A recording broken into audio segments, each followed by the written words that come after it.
Hey everybody, this is Cameron from Obnoxious and Anonymous, and welcome to the Twin Peaks Thought of the Day for Saturday, July 8th, 2017.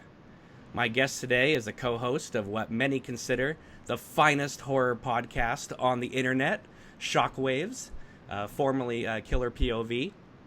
He also writes for Blumhouse.com, has moderated commentaries for several Scream Factory releases, is the director behind the documentary The Psycho Legacy.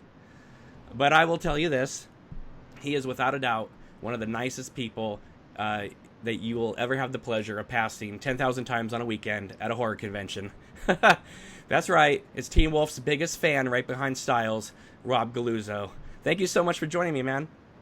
Wow, thank you for that incredible, very generous, overwhelming introduction. I appreciate it. Well, you know, it's not every day you meet a fellow Teen Wolf fan. Yes, we are few. I mean, at least not the MTV one, Right. the original, the OG. But I think with these new Blu-rays coming out, I think we're going to make a huge comeback, us original Teen Wolf fans.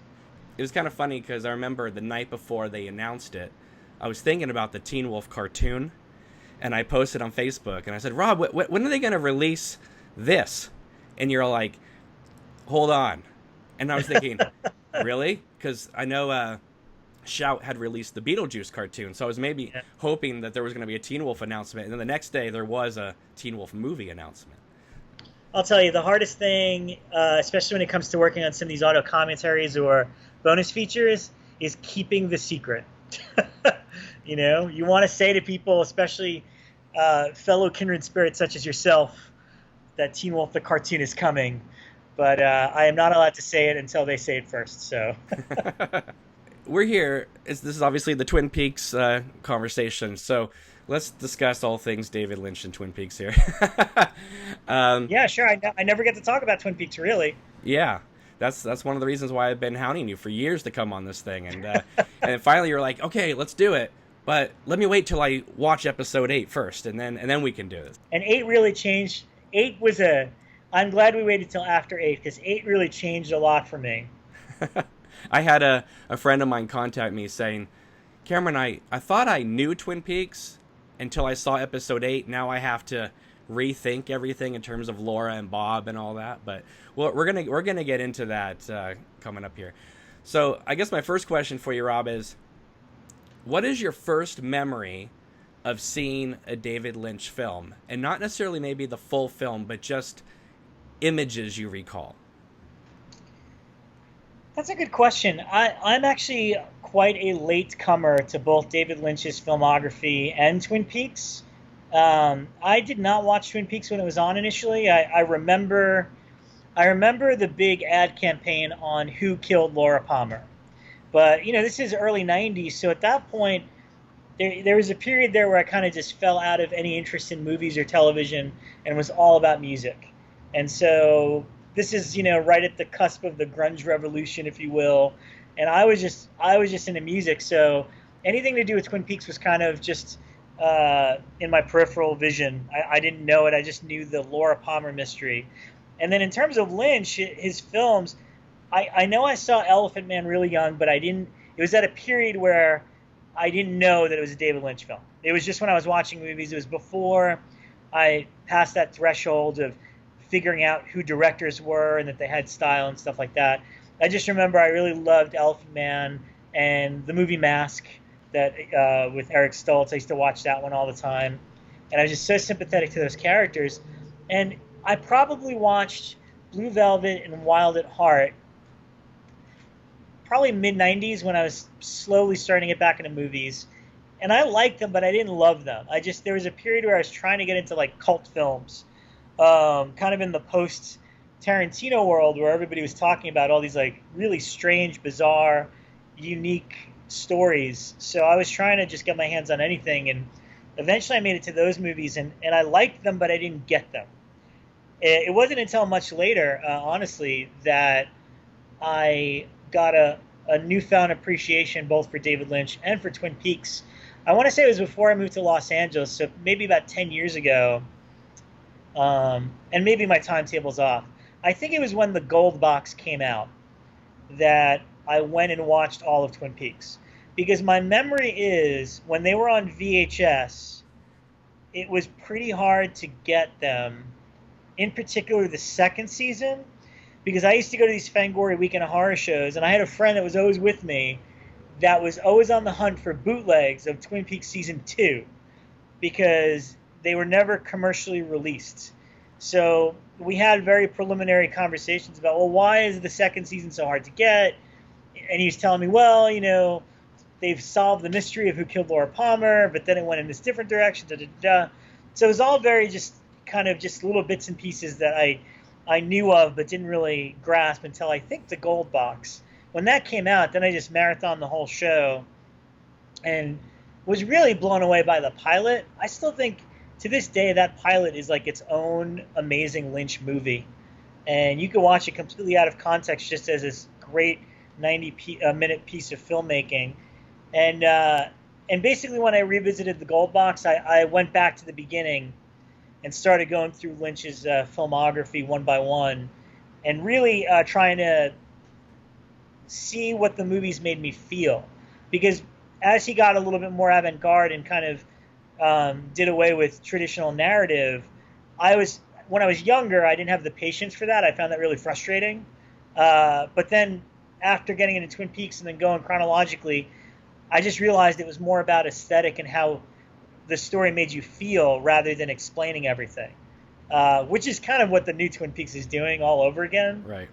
Is changing that perception. But that would be my earliest memories, was just vaguely, and then really getting into them kind of in the 2000s. Yeah, I remember as a kid seeing The Elephant Man, and obviously, like you, I didn't know David Lynch was the director or who a director was at that point. But I remember that whole opening sequence was terrifying, with the woman screaming on the ground, and you hear the elephants and you see them stomping, and it's just so nightmarish.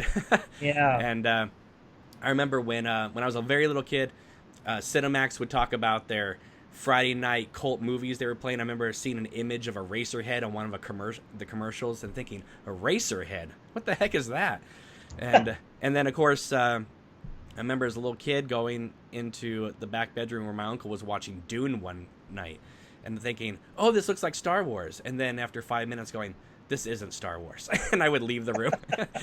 And believe it or not, I mean, this was back in the late 80s, so schools could get away with stuff back then. But I remember a teacher of mine said, well, if you like all these strange movies you're watching on HBO and Cinemax on weekends, because my mom would go out on dates and I would be home alone, and I would just, I would be scared to go to sleep at night if my mom wasn't home, so I would just be up watching the, late night cable, and I would see things like Clockwork Orange, Five Corners, the Jodie Foster, John Turturro film, which is a mind blower in itself. And so this teacher said, well, if you like those kind of movies, you need to see Blue Velvet. And I was like, Blue Velvet? Isn't that foreign movie? Because I remember, I don't know if they had this on the East Coast, but we had this thing called Viewer's Choice. And it was like it was sort of like the early days of like pay. It wasn't like pay cable, but it was like you'd call your cable provider and you pay $4.50 and they would play a movie from like 8 to 10. And if you were smart, you could record it. Oh. Right. But I remember seeing the commercials for Blue Velvet as a kid and thinking that looks like a foreign movie, because the way Isabella Rossellini looked with the robe and the wig and the music. And I was more into like Americana strange movies like Something Wild. I remember seeing that when I was 10 years old going, oh my God. And I remember the first time seeing Blue Velvet when Frank and his thugs kidnap Jeffrey and Dorothy and they go on that joyride. I remember thinking, God, this movie was so original, and then it just became Something Wild, like when Ray Liotta captured, Melanie Griffith and Jeff Daniels. Of course, I know better now. They came out the same year. I get it. Great minds think alike. But Blue Velvet was the first one I saw start to finish, knowing it was a David Lynch film.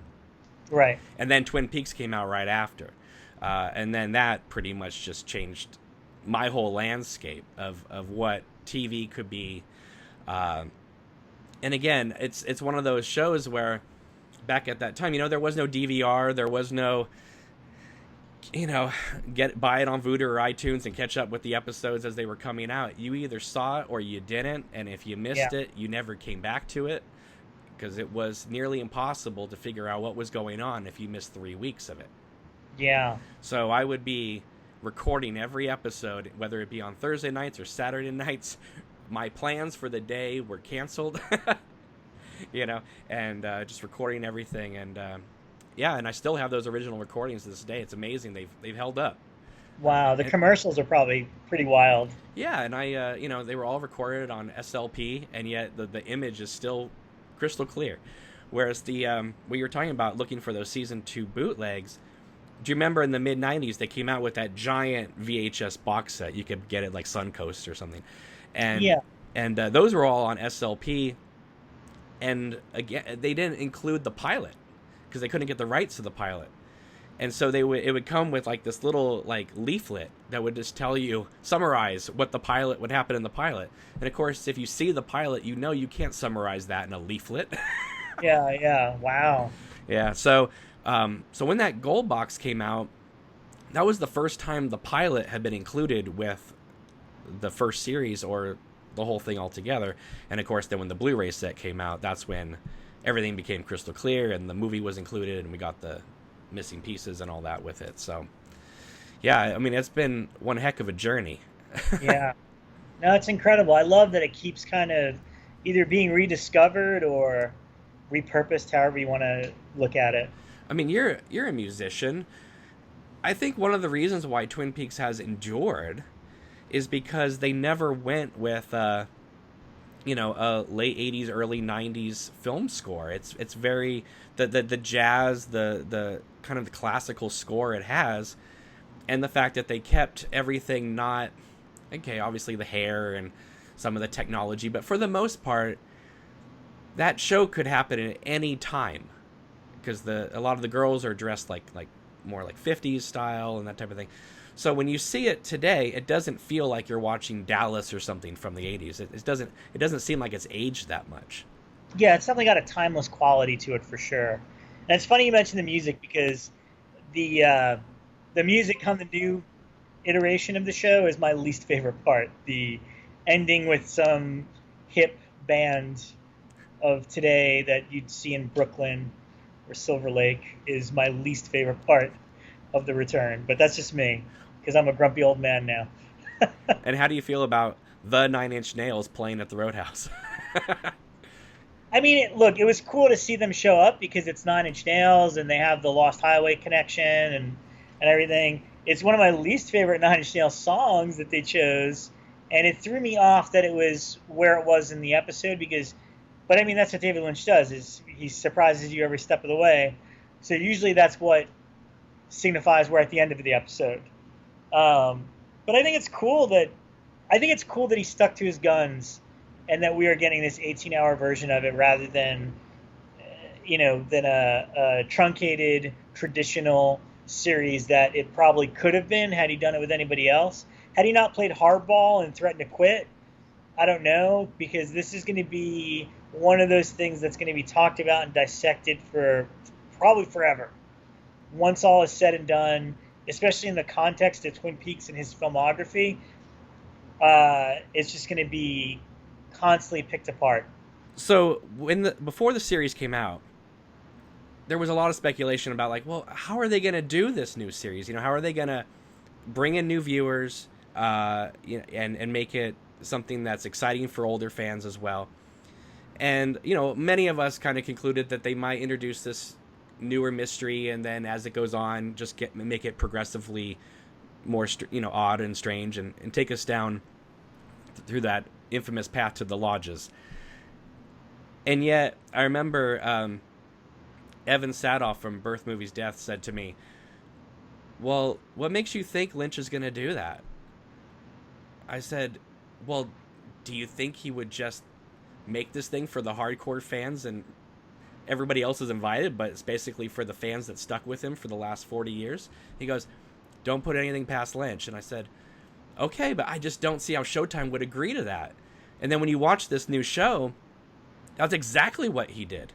I mean, you see the first half hour of episode 1, and it's like, who is this for? It's for the people that watched Twin Peaks years ago, or went to Eraserhead in the 70s at the midnight screenings. I don't think it's for the people who just discovered it the weekend before on Netflix. Yeah, no, it is definitely for diehards, and I think it's challenging to diehards. When I first heard about it, it seemed inevitable, because the gold box had then become the Blu-ray set, and then they found all this missing footage from Fire Walk with Me, and that became the missing pieces. It just seemed like Twin Peaks was out in the air in a way that was bigger than ever, and the way that television has evolved, and also it's solely responsible for almost how the entire landscape of television is viewed now, that it almost seemed like inevitable. It's like they have to bring this back somehow. So I wasn't surprised about the show announcement, and I was happy to hear that Mark Frost and David Lynch were a part of it. When David Lynch almost quit, even I was one of the people were like losing their minds. I was one of the people that thought initially, and don't kill me, people that listen to this, that maybe that might not be the worst thing, because apparently at that point they'd already written all 18 episodes. And I was like, you know what, maybe what you need, there's no denying that David Lynch is a genius, but maybe what you need is somebody that grew up on this, that loves it so much, that will give it their own voice and continue what we loved about Twin Peaks. And the example I constantly throw out is like, careful what you wish for. Like, everybody always wanted George Lucas to make the prequel Star Wars movies, and then it happened. And now people I enjoy aspects of those movies because obviously it's Star Wars, but at the same time, I am much more in line with what J.J. Abrams did. It's a young voice that grew up with it, that gave us the same thing, but something kind of different. And so I didn't think it was such a horrible thing if Lynch had decided not to come back and direct. But again, I'm glad he did, because he obviously had a very specific idea in mind for this show. And I didn't want the same old thing. I wanted to be surprised. I wanted the unexpected, because I heard early on, because a lot of these people that are on the show do the horror convention circuit. And I'd heard rumblings early on, they're only doing cameos. I mean, if you remember the announcement, the only cast member that was like a cast member is Kyle MacLachlan. Mm-hmm. And I remember thinking, I'm like, you know what? That's all I want. If Kyle's back, he's the main character. All these other people are doing cameos or whatever they have to do. That's fine. I want a brand new adventure, because it's 25 years later. And realistically, like, I don't think I talked to anybody that I talked to 25 years ago. So why would those characters still be in touch unless some of them never left that town?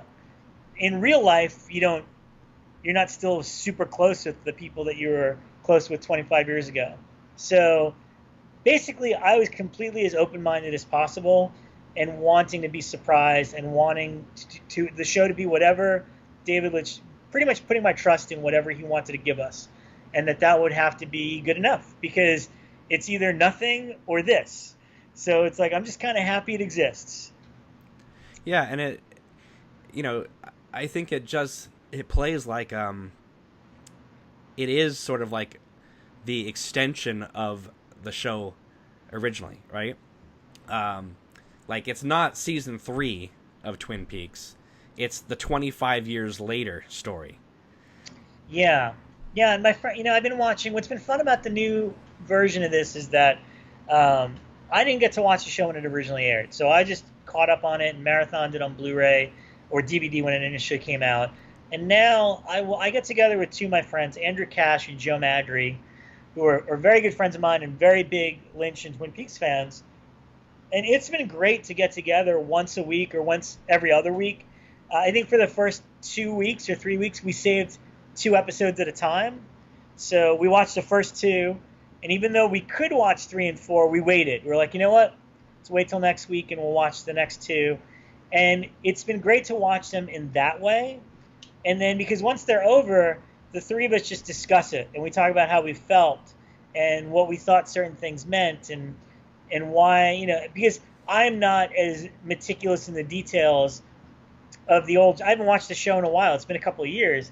And I had batted around the idea of marathoning it again before the new series, but I'm like, you know what? I want to see the new show with my vague memory of the last time I saw Twin Peaks, not by having it fresh in my head. So I'm kind of just experiencing it with these weird things coming back based on what I'm remembering. But then I have somebody like my friend Joe, who very meticulously, he read the book, The Secret History of Twin Peaks. He's very knowledgeable and things from Fire Walk with Me. So he kind of explains some of the threads that are popping up from that. And in the same way that Twin Peaks changed the way people view television back when it initially aired, I think this is doing that for what I call the binge generation. Had all 18 episodes been out, everyone would be done talking about it. We would have read 100 freaking articles breaking down what it all means, this and that, and that would be it. But what's exciting is every week we get together and we get to talk about it. And it was so funny, like last week we didn't have an episode, and I joked, I had my roommate come watch Lost Highway with me. I joked, I was like, well, he's been fucking with my mind every Sunday night, and I feel like I can't break that tradition, so let's watch Lost Highway. And it was so funny because after episode 8, Lost Highway feels like another episode to me. Like it fits in perfectly in the world of what we're watching. Right. Because there's so many new threads and characters and things happening and the way they're trying to tie them in together. And so my initial reaction has been pretty positive. I like it. I like that it's different. And I like the way that it makes me feel because you can't put your finger on it. Not a lot happens. There's not a lot of dialogue in every episode, but yet I find myself completely mesmerized by the visuals and getting drawn into each episode. And there's been some scary shit that has gone on, some scary scenes in this first 8 episodes. But I have to confess something to you. When episode 8 ended, and this is why I'm glad we're talking after this, I'm going to say something very controversial, but I want you to hear me out so I can make my point and then get back to it. And this is with full knowledge that there are 10 more episodes to go and that this might change, etc. But I am fully aboard on this ride, enjoying the hell out of the show. I'm trying to keep an open mind. But episode 8 broke me in a way that I can't even explain. And basically, I'm sitting with my 2 good friends who are diehard Lynch Twin Peaks fans, and as soon as it was over, we were silent, and I turned to both of them, and I said, I love this. This isn't Twin Peaks. And they're like, what do you mean? I was like, this is not a show called Twin Peaks. Like, there is a thing that exists called Twin Peaks, a show. If I showed you any episode of that show as it existed, and then showed you that, there is no way that you could tell me that it's the same, it's supposed to be the same thing, or in the same world. What this is to me is David Lynch's swan song. This is an amalgamation of everything that David Lynch has ever done. It's a reward. If you loved Eraserhead, if you loved Twin Peaks, if you loved Lost Highway, if you loved Inland Empire, if you loved anything of it, I feel like it's not like they got together 2-3 years ago, him and Mark Frost, and they wrote these 18 episodes. This feels like a lot of story and ideas and things that he's been imagining and thinking for years. And now is his opportunity he might never get to make another movie again. I doubt he will. And it's a sin that people like him and John Waters can't get movies made anymore. So by his rationale, if you're like, they're never going to let me make another movie again, but I have all these ideas. My most famous thing is Twin Peaks. Yeah, I love those characters. Sure. I'm going to filter every one of my ideas into 18 hours using this thing I'm most famous for. And again, it could change by next week. There could be some revelation that makes me be like, oh, this totally all connects. But this was the one episode that really made me feel like, this is not that show that I love. I mean, I love what this is, but it's hard for me to defend and say that. And I know I'm going to get a lot of shit for that, but that's fine because there's 10 more weeks for us to continually discuss this and figure out if that's the idea. And my friend Joe said the greatest counterpoint to what I just said, which was, you know what? I feel like this is Twin Peaks, but it's that show that you love, those 2 seasons of that show is Twin Peaks. That died, and what we're watching now is Twin Peaks Afterlife. It's almost like if you died but you get to see a little bit beyond that. Hmm. It's not going to make much sense. It's going to be kind of this weird thing. He's like, I feel like that's what this is we're watching the afterlife of that thing you loved from 25 years ago. And in that context, that's pretty cool too. So I have a complete open mind, and I'm going to keep watching and loving every minute of it. I know Audrey Horne will show up at some point, but that's what I mean. It's like we're 8 episodes in, and we've barely seen a lot of the characters we know and love. I mean, I don't think anyone has trusted a director more in the history of cinema than Kyle MacLachlan is trusting David Lynch right now. I think Kyle is doing some of the best work of his career, getting to play 3 completely different characters. And I like Dougie, and I like all the stuff he's doing, but I miss Cooper. It's like I miss Cooper, and I know he's there, sort of, but I hope we get to see him again, and not just for the last 5 minutes of episode 18 or whatever it is. But I think if you're watching this show, I kind of get the feeling like there's going to be one heck of a payoff for going through all the Dougie stuff. Oh yeah. I mean, episode 7, I think, because I'm mixing them up. I think that might have been my favorite thus far because it was the one that provided the most, I guess, for lack of a better term, sequel material or plot. Like we got to find out what happened immediately after after season 2 when Cooper disappeared from the hospital and all the stuff. They found the missing pages that were stuffed in the bathroom at the police station. There's all these cool little threads that they started paying off in episode 7. But that said, had that started as episode 1, I'm sure it would have been satisfying, but there was something satisfying about going through this weird journey for 6 episodes and meeting all these different characters and seeing exactly what had to happen for Cooper to escape. And then what Bob Cooper, whatever you want to call him, Evil Cooper, is doing. You know what I mean? It's almost like I felt like that was a big payoff for the first 6. So I'm confident that that's a lot more of what we're going to get. We won't know until the series is over. Right. But that's exciting. I Totally. mean, when was the last time that people like you and I have had this in-depth a conversation about a show 8 episodes in? Everyone watches. I love the Marvel shows and stuff like that. Everyone watches Netflix, and by the end of the weekend, you're done. And that's it. End of discussion. You talk about it for a few more days. Week after something premieres, it's over. So I love that this is keeping the conversation going for as long as it is. I know for me, one thing I was concerned about, I mean a little bit concerned about, but when you have a show that's as groundbreaking as Twin Peaks, and then you have a bunch of shows that in the years following kind of ape it style or little things like X-Files or Lost or other shows that kind of continue that mystery and long form of storytelling, and then when the original show decides to come back, it's got to outcompete their competition. And I don't even think they're trying to outcompete them. They just went a completely different way.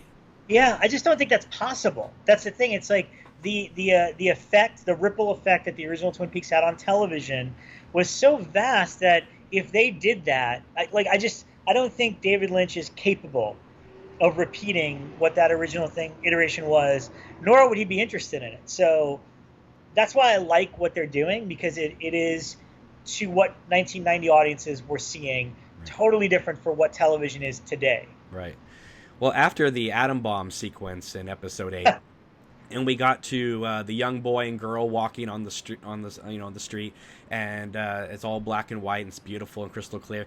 I turned to my wife and I said, "Are we watching Fred Decker's Night of the Creeps right now?" Because it just it had that complete B movie horror vibe to it in that third part. Yeah, I was shocked. I watched it a day later than everybody else, and it's funny because this is the type of show that you can't really spoil, which is why I was like, you could tell me every last detail, whatever last episode you just watched. It's not going to spoil it for me because I have to see it to believe it myself. But this was one where I couldn't believe the horror references. So literally I heard like, oh, I love the homage to Creepshow 2. And I see a little Fulci in there, City of the Living Dead with some brain mushing. And like, when I watched it, I didn't see any of that stuff at all.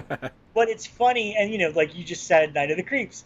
It's funny how everyone's relating it to all these weird horror things. It is terrifying. It's definitely one of the scariest things I think that they've ever aired on television, and I don't get it. And I'm really, I want to see how it fits in the context of the rest of the show. But it's a terrific piece of filmmaking. I just don't know if you could show that and say, by the way, that's Twin Peaks. That was the point I was making when I turned to the guys. I'm not trying to challenge anybody that's enjoying it or anything, but I'm just like, that seems so far removed from what the traditional things is you would hit that make a Twin Peaks episode. Well, it's sort of like when you see Terrence Malick's The Tree of Life and the movie stops and goes back to show you the creation of the earth. That's kind of like how I felt. The show just stopped and showed us how the lodges came into our world. But I'll say something controversial your way. So Lynch and Frost had these 9 scripts for these 9 hours. And then Lynch, flirts with the idea of walking away. And when he comes back, it then becomes 18 hours. And I remember thinking, okay, now what did they do? Because apparently their scripts were tight. It was like one giant 400-page script, but apparently it was pretty tight. I was like, did they come up with more subplots? Or, what are they doing to stretch it out to 18 hours? And it's my feeling, because I have no evidence of this, that they just took the 9 hours and Lynch just took his time and made it 18.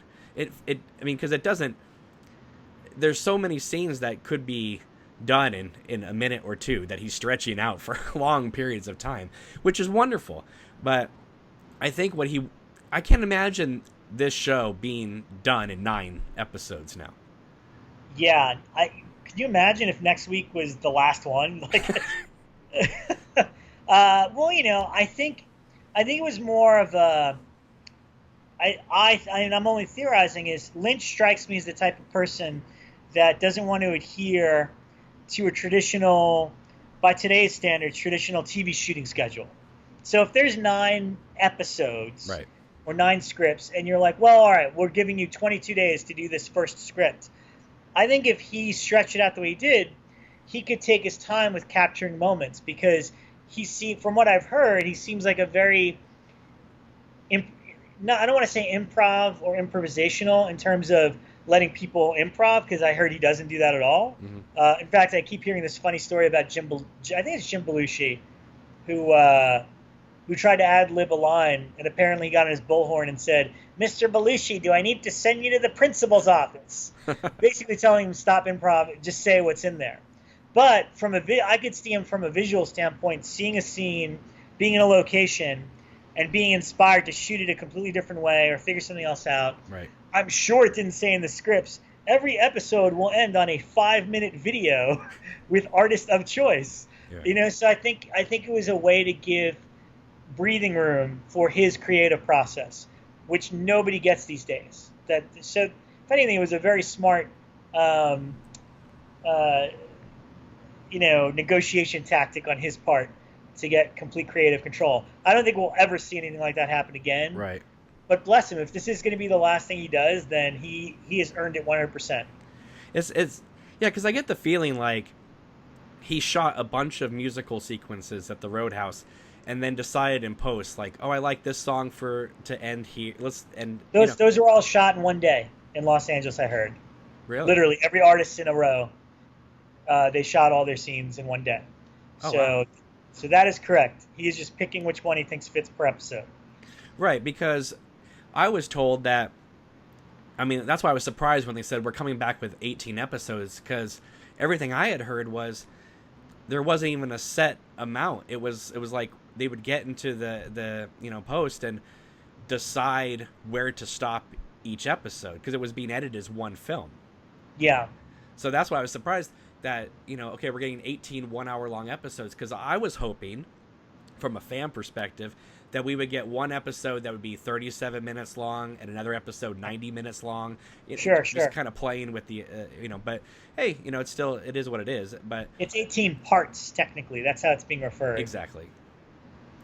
And I find it funny that Showtime has announced that they're going to pull it like 3 weeks after it's over. Part of Lynch's contract says that they're not going to even have it on streamable on their site Wow. 3 weeks after it's over. So I keep waiting for that Blu-ray announcement, and I'm thinking maybe Lynch will be sadistic and hold it. Oh my God, can you imagine? I didn't know that. Yeah. So, and I don't think it's going to Netflix. So, Wow. because Okay. very little of Showtime stuff is on Netflix. So, Yeah, yeah, that's true. I don't know. Yeah. Well, let me ask you this: what David Lynch films have you seen in the theaters, like in either original run or in retrospective screenings? Oh, that's a good question. I don't think I've really seen too many. I've never seen any of them in their initial run. Um, I think I've seen Blue Velvet. I'm trying to think of what else. That might be it. I've never had the pleasure to see his stuff on the big screen. Ironically enough, I do have a pretty good setup at home, and I do not futz on my phone when I'm watching a Lynch movie or anything like that. I would love to see Mulholland Drive on the big screen if anyone ever shows it. I would love to hit up a midnight screening of Eraserhead, because that is a film I appreciate as his first film, but I've never 100% gotten into it. I don't love it nearly as much as something like Elephant Man, which I think is one of my top 10 films probably is Elephant Man. I just think it's so great.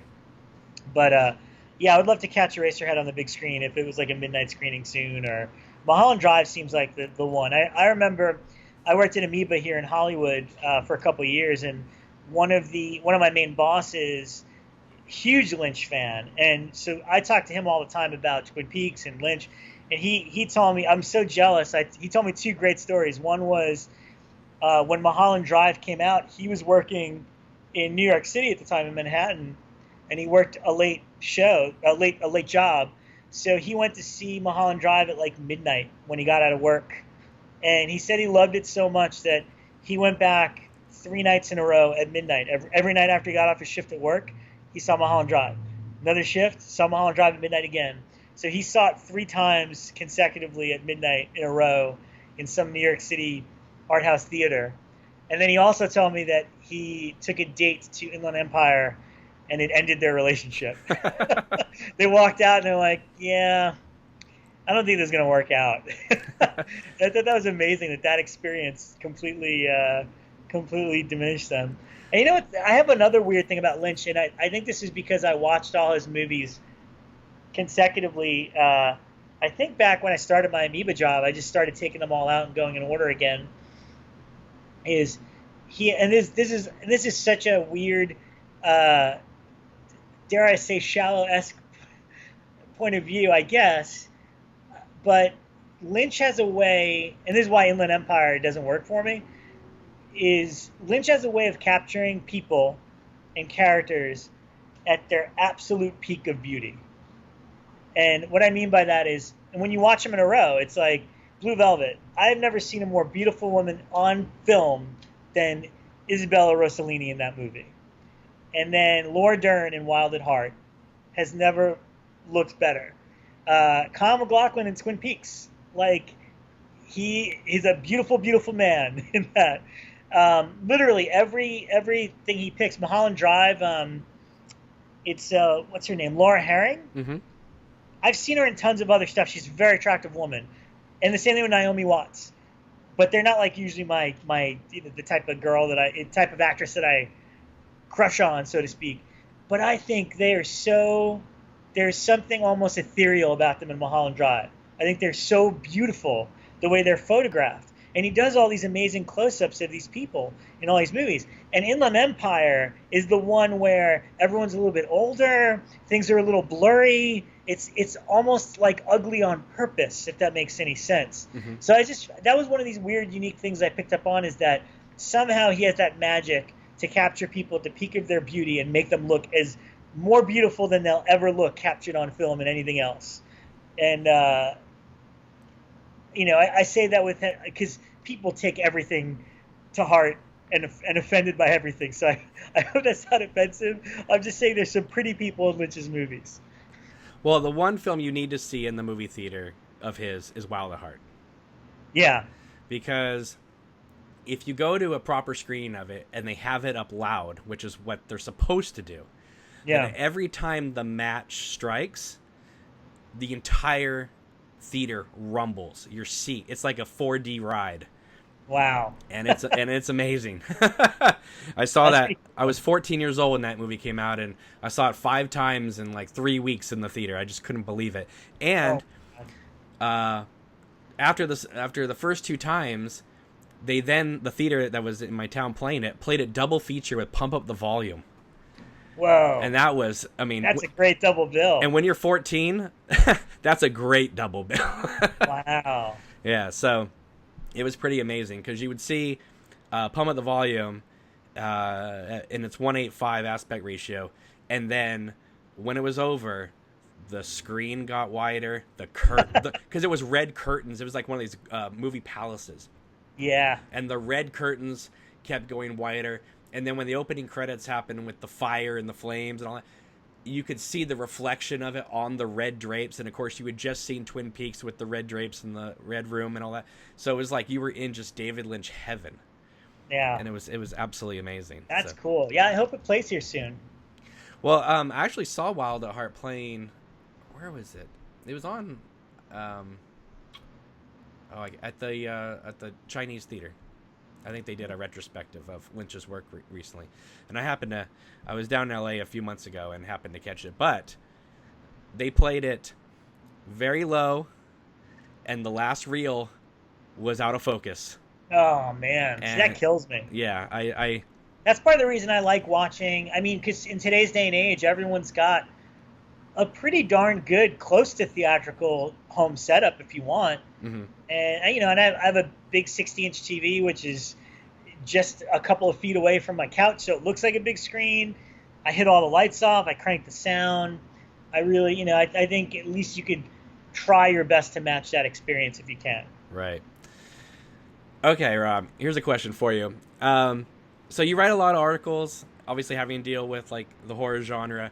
You give mad props in a lot of your articles to like movie characters that do kind of heroic things in movies that normally do not get looked upon. My respect column. Your respect column. So I have a question for you. As someone who knows the horror genre through and through, why do you think David Lynch does not get the mad props from horror fans for being one of the most effective filmmakers to ever work in the genre? That's an interesting question. I don't think he gets props from your traditional horror fan, meaning right. It's the general public that just wants, the teens that go to a horror movie on a Friday night because that's what's playing, that just want a jump scare, just want to see gore. They don't appreciate him, I think maybe because his stuff is a bit more esoteric and a little more deeper than the average horror film. But at least all the people that I talk seriously with film absolutely consider him one of the horror masters. Like, some of the scariest stuff you'll see is in David Lynch films. So when you say that, I discredit anybody that doesn't think he's a horror filmmaker, because at least all the smart, genuine cinephiles I know do consider him that, because he is. Again, on the new Twin Peaks alone, there's some of the most terrifying stuff that is going to haunt me for, I think episode 8 is going to haunt a lot of people for a really long time. Like those woodsmen or Dugpas, or however you want to reference them, kind of doing sort of this ring around the rosy dance around like the doppelganger laying on the ground. And it felt like, if I can pull some of my nerdy horror isms out, it felt like that, that black and white movie Haxan, Witchcraft Through the Ages. Right? I mean, it just... Great movie. Love Haxan, yeah. Yeah, but it just... definitely had that vibe to it. Yeah, it was scary.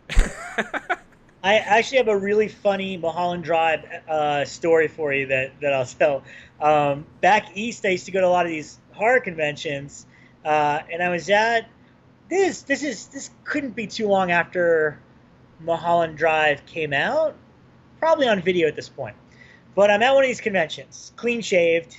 And as I said, before we started the show, I was talking about how fun it is. At least back when I was east, I'd go to a convention. If it was far enough, I would just crash at the hotel, and you, the guests, the other fans, you would all end up in the lobby bar with nowhere else to go. So you could schmooze with, Robert Patrick from Terminator 2 or Sid Haig or whoever's around. So I was at one of these conventions, and this dude Chris and his brother Edwin came up to me. Now they're good friends of mine, but I'd never met them before. These two cool Spanish horror loving guys, and they came up to me very cool, and they're like, "Hey man, we don't want to freak you out or anything, but you're in Mulholland Drive, right?" And I'm like, "No," and they're like, "Dude, it's cool. We're not gonna freak out. We just love you in that movie." And I'm like, "No, I would tell you if I was in it." And they're like, "Dude, it's all cool, bro. We just want to buy you a drink." We just like they would not believe that I wasn't in the movie. And then my friend Wilkie came over and made it worse. I was like, "These guys think I'm in Mulholland Drive." He's like, "He's totally in that movie," and then walked away. And so I had to argue with them for a while before they finally believed me. They thought I was the guy in the diner that tells the story of the well, it's a woman. It's Bonnie Right. Aarons, who ironically enough played the nun in Conjuring 2. Right. But everyone mistakes it for a man, the man behind the diner. But they thought I was the guy in the diner that tells the story. I forget his name. Well, you're in the new Twin Peaks then. Exactly. Yeah. That's me. But it's funny because that guy actually ended up working on he worked on a movie with a friend of mine. So I was actually at a screening for my friend's movie, and he sat in front of me, and I like covertly took a picture and sent it to this guy Chris and his brother. And I'm like, "See, we're two different people. We look nothing alike. He's right there." But I always thought that was really funny, and I jokingly said that I want to actually recreate that entire scene and act it out in honor of my Jersey buddies. Well, I'm sure that you can mistook find me for the. that guy. I'm sure you can find the diner. It still exists Yep. down there, right? So. I think so. Someone told me that it either was going to get torn down or something, but I'd have to look into that. So obviously you have this huge collection of DVDs behind you, but I know you are a huge collector of soundtracks. So I have to ask you, what David Lynch soundtracks do you have? There's more, and those are all the soundtracks right there. Yeah. David Lynch soundtracks. I have an original issue of Elephant Man, which I love. That music is absolutely gorgeous. I found an original issue of Racerhead, but it's missing. I guess it came with a poster initially, so it's missing that. I have an original issue of Wild at Heart, and I've just bought the reissue of Blue Velvet from Newberry Comics. Had like a special blue on blue vinyl version, and I got to tell you, the recent Mondo / Death Waltz releases of Twin Peaks and Twin Peaks Fire Walk with Me are wonderful. They're terrific. Great. They sound great. They look great. The packaging is awesome. It made me actually reappreciate Fire Walk with Me because I think I'd only seen that movie twice, ever. And it's not that I don't like the movie. It's just I make the mistake of watching it after I marathon the whole series. And it's a pretty dark movie. So tonally, it's like you take that journey and you're just tonally going darker and darker. So ending on Fire Walk with Me is kind of a bummer. But I will say I think the missing pieces complements it beautifully. Like, that's part of the experience now. If I'm going to watch Fire Walk with Me, that is a 3-hour night where I have to watch that and the missing pieces back to back. Mm-hmm. They almost feel like they're supposed to be one long movie together. Right. By the way, I also feel that way about it took me forever to watch it, but there's 50 minutes of deleted scenes on the Blu-ray for Blue Velvet. Right. That also fill in a lot of weird side stories and stuff like that. I think that's a great double bill, if you will. If you watch Blue Velvet, be sure to carve out another hour to watch the deleted scenes from it. All digitally remastered in high def, because I think that's terrific. But I think that's it for my... And I just got Lost Highway because Trent Reznor is reissuing all his material on vinyl, and they just made that available. I got the orange variant off his website. So I think I have a good chunk of them. So there's 2 soundtracks being made for this new series. Yeah. There's going to be, I think, the band album, and there's going to be just the instrumental part. Are you looking to get both? Because you're saying you're not a fan of the music so far. I'm not really, but I'm as a collector, I'm a completist in that way. Mm-hmm. And the other thing is sometimes hearing something out of context will I'll have a different appreciation for it. So maybe I'll listen to that band album, and without it being the ending of the show, just listening to it as an album, maybe I'll appreciate the songs a little differently, or one will stand out to me. I'm like, oh, I like that. Who did that? Because that's actually the experience I had with Fire Walk with Me, which I like the music in it, but when I listen to that soundtrack on its own, Mm-hmm.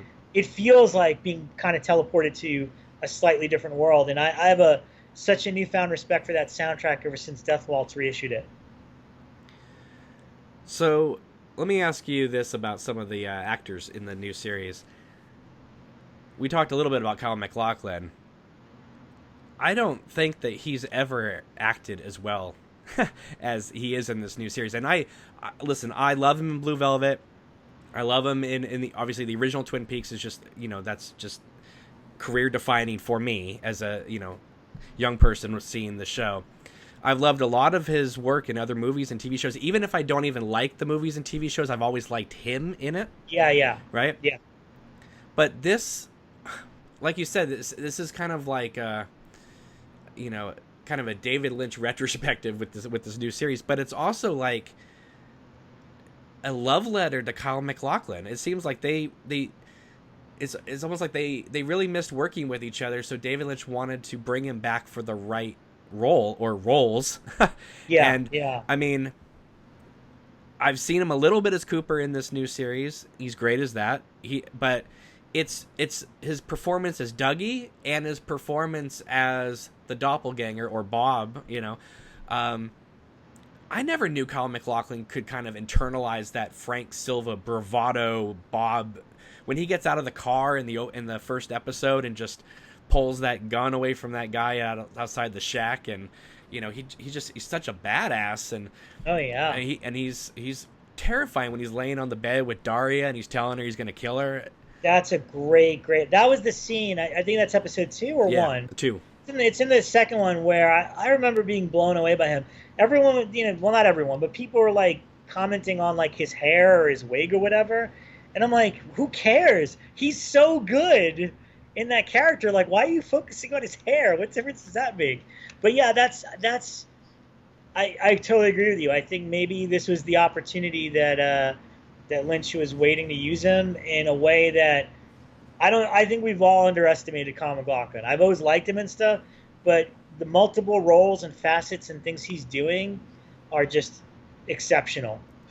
And also, I mean, I liked him on Sex and the City, okay? And I liked him in Desperate Housewives, but he was never going to get the opportunity to do what he's doing here on those kind of shows.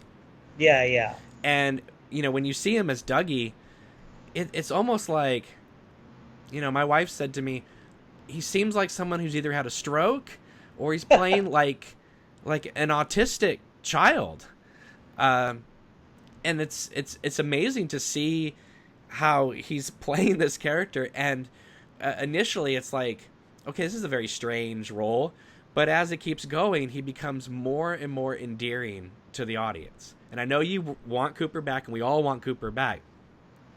But I'm just having just a heck of a time watching Kyle MacLachlan chewing the scenery with, you have him as Dougie, trying coffee for the first time in the kitchen. That was gold. And then you compare that to Laura Dern as Diane confronting Kyle MacLachlan in that interrogation scene, which I have to say, both those interrogation scenes between Gordon Cole and Kyle, or Diane and Cooper, those are some of the scariest scenes I've seen in television. And they're terrifying. The way he just coldly stares at them. You can't believe it's the same guy playing Dougie. Yeah. Well, I mean, I keep getting reminded that Cooper's been in the Red Room for 25 years and not had a physical body. So it's going to take a while for him to emerge from Dougie, if that's what's happening. But it feels like it's all leading towards it's going to have to, I mean, I don't know after episode 8, but it seems like it's leading towards evil Cooper versus Dougie Cooper. Like one of them is going to have to kill the other to stay in this world, I guess. Well, let me ask you this. Do you think at the end of this series, I've been kind of making bold predictions on this podcast lately, and of course I'm going to be wrong, but I have the feeling, just because of the way Lynch feels about Cheryl Lee and Laura Palmer and all that, I have a feeling that Laura Palmer is going to be alive at the end of this series. I would be shocked if she didn't come back in some capacity. And so while you say it might be Dougie versus the doppelganger, I'm wondering if it's going to be Laura Palmer versus the doppelganger / Bob. If Laura Palmer is going to get a revenge against Bob. That'd be interesting. Yeah, that'd be interesting. But I don't know. Yeah, we haven't seen her yet, and at least not in flashback, or whatever. And she has to come back in some capacity. Well, we saw her in the Red Room where she kind of got picked up and whisked away. Yeah. What do you think of Naomi Watts in this show? Oh, I think she's great. I mean, that's the fun. Is it's been great kind of seeing a who's who of Lynch's filmography kind of pop up again. I just mentioned I watched Lost Highway, and seeing Baltimore Getty in the new show. Right. I didn't even recognize him. Yeah. It's like turned into kind of like this older badass dude. I couldn't believe that was him. And so it's been fun seeing people like that. And then obviously Naomi Watts. And I'd heard the rumor that Laura Dern was Diane. I thought that was pretty great casting. So if anything, it's been great seeing everybody resume these roles. And honestly, it's the weird cameos from the old series that throw me off a little bit. I loved Wally Brando. I have no doubt that was the child that those two characters spawned, became Michael Cera's Wally Brando. And I really love what Robert Forster's doing. Yeah. Because I know he was supposedly the original choice for Harry Truman, and he couldn't do it, or he didn't do it. So rather than because initially when they said he was going to be in the show as Truman, right. I thought they recast him, which would have been a little jarring, but I love that he's his brother. Right. And when they did that reveal and said that, and because now it still feels like Harry's part of the show, even though he's not really. Right. But every scene that Robert Forster does, him constantly getting in a fight with his wife, I think he's terrific in it. Right. So a lot of these new characters have been great. Yeah, because I've been telling people that if he had been playing Harry Truman, it would have been fine as fans. We would have accepted it. But we would have been comparing and contrasting his performance with Michael Onkine every second. This way, having him the brother, it releases him from all that scrutiny. And there's not one person that I've met or talked to that doesn't enjoy his performance in this. And I think it has to do with the fact of the smart decision of making him the brother. Yeah, absolutely. So, are you going to Comic-Con this year? No. Okay. I don't know if you heard. I am terrified. I am people phobic and terrified of giant crowds. I will never go to Comic-Con if I can help it. It's also not I used to go to little comic shows, and that's just a complete corporate clusterfuck promotional thing that has nothing to do with comic books or comic collecting anymore. I went 1 year for work because I had to, and it was as hell as I thought it would be. So no, I have no interest. Okay. Well, I don't, because I was gonna say if you were, they're gonna be playing episode 11 2 days earlier than Showtime's gonna play it. So I was gonna say, stay off the internet for those 2 days. I can wait. I don't know. Again, I don't think anyone could spoil it. That's amazing. They could say whatever they want about episode 11. They could spoil who's in it, but otherwise, you're not going to be able to give away the plot to this thing because none of us know where it's going. No. That is for sure. You can't even predict what's going to happen in the next episode. No idea. So you're watching these episodes. Are you still watching them like 2 at a time? No, we have since reverted to 1 a week as they air. Okay. And I know you're... Because now we can't wait anymore. Now we're kind of at the point where we're like, all right, we got to just keep watching them. And I know you're super busy like during the week, and you're working on a number of other things, but do you find yourself throughout the week kind of stopping and thinking about it like, I wonder what this meant? Or you may read a piece and think, oh, I don't know, that's kind of interesting. Or, do you just talk about it with your friends like that night, or do you find yourself thinking about the show throughout the week? Yeah, that's the beauty of it is I think I do think about it throughout the week, and I will usually present my thoughts and ideas with my friends when we get together before we watch the next episode. Sometimes I get into there's so much film criticism or show criticism out there, and a lot of it's BS. But sometimes I'll go down the rabbit hole, and there's specific pieces or articles or places that I'll find stuff and read into it and be like, oh, that was kind of interesting. It usually tends to go more towards things of the past and how they relate, like old interviews and quotes that Lynch or Frost might have said ages ago, how now in context you can interpret that. Like Twin Peaks is dead as a doornail. That's a classic one that Lynch said in 2000. Yeah. I mean, I did that with Lost Highway. I went back and I read Roger Ebert's review, which I thought was kind of a fascinating way to look back at what people thought at the time. Mm-hmm. But yeah, I do think about it a lot throughout the week. So my last question for you, Rob, is if you could moderate a commentary with David Lynch for any of his films. Oh, God. Which one would you like to do? What would you ask him, knowing he probably won't answer you in any way, shape, or form what you want to hear? And I just want to say, hey, Scream Factory, Lost Highway, and Inland Empire both don't have U.S. Blu-ray releases yet. Yeah. Hint, hint. God. That's a tough question. I mean, I would love to sit down with Lynch. I would just love to shake Lynch's hand. Mm-hmm. I'd probably rather just have coffee with him than have to ask him questions. Right. I think that'd be funnier. We talked about like life and art, stuff like that. I'm actually watching his. I'm halfway through the documentary that just came out. The Art Life. It's called The Art of Life. Yeah. But if I had to, I think I would sit and moderate Lost Highway with him, and I wouldn't specifically ask for like Scream specific scenes or anything like that. I think I would just talk about the ideas and the creative process with specific actors, because one interesting tidbit I got was I'd interviewed Henry Rollins not too long ago, and Henry Rollins is in Lost Highway, and I'd asked him about his film work in general, and somehow David Lynch came up, and he told me this great story about Lost Highway where he said he did a scene, he's doing a scene. He's like, I met Lynch, and for whatever reason, Lynch had just gotten into Rammstein. He was so in love with this German industrial music. And if you remember, that's how I heard of them, was through the Lost Highway soundtrack. Right. So he said he was filming a scene where basically it was him and another guard are walking Bill Pullman down the corridor to the jail. And that was it. That's the whole scene, is they just have to walk him down. And he said, for whatever reason, he had these giant speakers on set. And when he shot that, even though it's not in the movie this way, he played Rammstein so loud.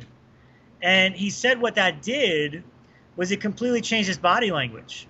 Whereas if there was no music playing, he would have just walked from the end of the corridor down. But he's like, because you're having this crazy industrial, like German industrial thing screaming at you as loud as you could think of, it changes the way you stand and move. And he just thought that was a really fascinating tactic of how he wanted them to walk.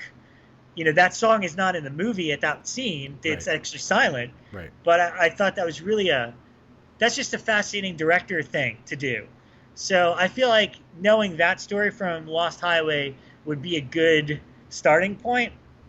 And then maybe get more stories like that. Like, well, why, what were some of the things that you connected with on the actors to get specific things out of them? Because obviously Henry Rollins is a musician, so maybe he thought loud music is the way to get to this guy, right? Get him to perform or whatever. So that would be my commentary of choice if I had any choice whatsoever. But I will take coffee with the man if he's listening, because obviously I'm sure he's a big fan of your podcast, and so of course. Oh, he's aware of this podcast. All right, Rob. Well, thank you for joining me. I really appreciate you taking the time to come on here and talk with me. Excellent. Thanks so much for having me. I rarely get to talk about Lynch and Twin Peaks, so I appreciate it. Maybe after the series is over, you'll come back and let us know what you think of the rest of it. Sure. Yeah. I'll definitely have thoughts by then. Well, I think we all will. We'll be able to put the entire thing into context. Yeah. Proper context. So, all right. I know this is going to be a mouthful, but where can people find you on the internet? Well, I guess the best bet would be Twitter, Icons Rob G on Twitter. I post, all my articles and podcasts and things that I work on. And every week I co-host the Shockwaves podcast, which is on iTunes, Stitcher, Google Play, direct on Blumhouse.com. And I also do another show called Two Dudes Talking with my friend Tony Giles, and it's just a pop culture chat. We get together for about 45 minutes every week and just kind of talk about things that are outside of the horror genre. And that's it, Blumhouse.com every day. That's amazing. You're a busy, busy man. Yeah. All right, everybody. Well, you know how to reach me. Just check the show notes below. In the meantime, be sure to like these videos and share them and subscribe to the channel. Every subscriber counts. Thank you, everybody, for watching, and we will see you next time. Take care, everybody.